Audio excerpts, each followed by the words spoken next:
अस्सलाम वालेकुम my dear viewers. I hope सब खैर खैरियत से होंगे और अपनी हेल्थ और स्टडीज़ इंजॉय कर रहे होंगे। जी तो व्यूवर्स, अभी हम प्रोनाउंस की काइंड्स को डिस्कस करने जा रहे हैं। First of all we will discuss the personal pronouns. Personal pronouns के नेम से ही हमें पता चल रहा है कि ये पर्सन से रिलेटेड है, तो बिल्कुल जी आप बिल्कुल ठीक समझे, पर्सन से ही रिलेटेड है। इंग्लिश ग्रामर में हमें पता है कि हम 3 पर्सन्स पढ़ते हैं, first person, second person and third person. तो हम इन पर्सन्स को डिस्कस करने जा रहे हैं पर्सनल प्रोनाउंस की रू में। फर्स्ट पर्सन क्या क्या होता है?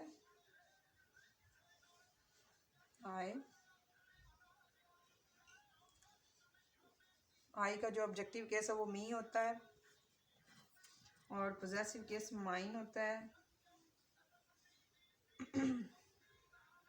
और माई भी होता है। उसके अलावा जो है जो इसका रिफ्लेक्सिव केस है वो माई सेल्फ होता है। ये मैंने ओवरऑल फर्स्ट पर्सन को आपके सामने डिस्कस कर दिया है कि फर्स्ट पर्सन जो है आई जो है, आई और वही होते हैं बेसिकली। तो जो आई है उसका मैंने सेपरेट से सारी केसेस आपके सामने डिस्क्राइब कर दिया, और वी की मैं अभी करने लगी हूँ। आई की जो सब्जेक्टिव केस वो आई होती है, उसकी ऑब्जेक्टिव केस मी होती है, और उसकी पोजेसिव केस माइन और माई होते हैं, और उसकी रिफ्लेक्सिव केस माई सेल्फ होती है। इस तरह हम उसके बाद जो है वी को डिस्कस करेंगे। तो वी का जो सब्जेक्टिव केस है वो वी ही होता है। उसके बाद जो है उसका ऑब्जेक्टिव केस है वो अस होता है। उसके बाद जो है उसका पोजेसिव केस आवर्स और आवर होता है, आवर और आवर्स, ये इसका पोजेसिव केस है। उसके बाद उसका जो रिफ्लेक्सिव केस है वो होता है आवर्स सेल्व्स। ठीक है, ये फर्स्ट पर्सन के हवाले से जो है मैंने आपको बता दिया। अब उसके बाद जो सेकंड पर्सन है उसका मैं आपको डिस्कस कर देती हूँ। सेकंड पर्सन जो है वो आपको पता है यू है।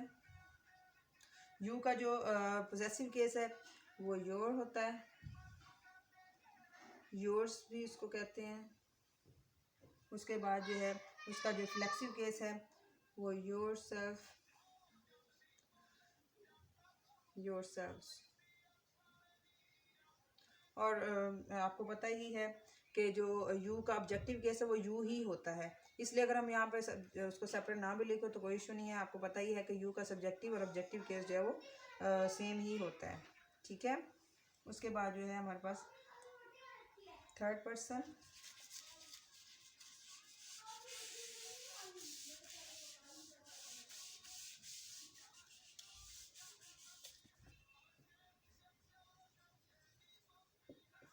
थर्ड पर्सन को अब हम डिस्कस करते हैं। थर्ड पर्सन में हमारे पास कौन कौन से होते हैं? ही। अब ही जो है third person, he she it और दे होते हैं इसमें थर्ड पर्सन। तो ही जो है इसका हम देखें तो ऑब्जेक्टिव केस क्या होता है? हिम। उसका पोजेसिव केस क्या होता है? हिज। और रिफ्लेक्सिव केस क्या होता है? Him self. ठीक है, उसके बाद शी जो है थर्ड पर्सन है, तो उसको हम देखेंगे। शी का जो ऑब्जेक्टिव केस है वो हर है। उसका जो पोजेसिव केस है वो हर भी होता है, हर्स भी उसको कहते हैं। ठीक है, उसके बाद जो है उसका रिफ्लेक्सिव केस है वो हर सेल्फ है। ठीक है, उसके बाद जो है हमारे पास है इट। थर्ड पर्सन जो है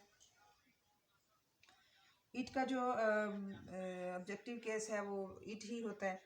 तो उसके बाद जो उसका पोजेसिव केस है उसको हम इट्स कहेंगे। उसके बाद उसका जो रिफ्लेक्सिव केस है वो इट सेल्फ आ जाएगा। ठीक है, ये इतना सिंपल सा होता है। उसके बाद जो हमारे पास फोर्थ वन थर्ड जो इसका थर्ड पर्सन बचता है वो है दे। दे का जो ऑब्जेक्टिव केस है वो देम होता है। उसका जो पोजेसिव केस है वो देयर है, देयर। देयर्स भी इसको कह सकते हैं आप, मलकियत में इसको अक्सर देयर्स के तौर पर भी यूज़ किया जाता है। उसके बाद जो है देमसेल्व्स। ठीक है, तो ये सब क्या थे? थर्ड पर्सन थे। तो हमने इस वीडियो में जो है पर्सन वाइज जो प्रोनाउंस की काइंड्स को डिस्कस किया है कि प्रोनाउंस में जो है फर्स्ट पर्सन, सेकंड पर्सन और थर्ड पर्सन क्या होता है। उसके साथ साथ मैंने आपको थोड़ा शॉर्टली लेकिन मैंने थोड़ा अच्छे तरीके से आई थिंक बता दिया है, आपको समझ आ गया होगा कि उनका किस तरह से हम उसे रिफ्लेक्सिव, ऑब्जेक्टिव, पोजेसिव या सब्जेक्टिव केस में पहचान सकते हैं। तो किसी भी पर्सन का जो सब्जेक्टिव केस होता है वो मैंने स्टार्ट में लिखा, उसके बाद उसका ऑब्जेक्टिव है, उसका पोजेसिव है, उसके एंड पे रिफ्लेक्सिव है। तो ये सारी मैंने आपके साथ केसेस भी उनकी साथ ही साथ शेयर कर ली और साथ ही मैंने आपको पर्सन वाइज उसकी डिटेल बता दिया। ये होप कि आपको समझ आया होगा। And at the last of my video I will say that subscribe my channel and like and comment on my video so that I may be encouraged and I can make more and more interesting and knowledge gaining videos. Okay, Allah Hafiz. Wish you all the best.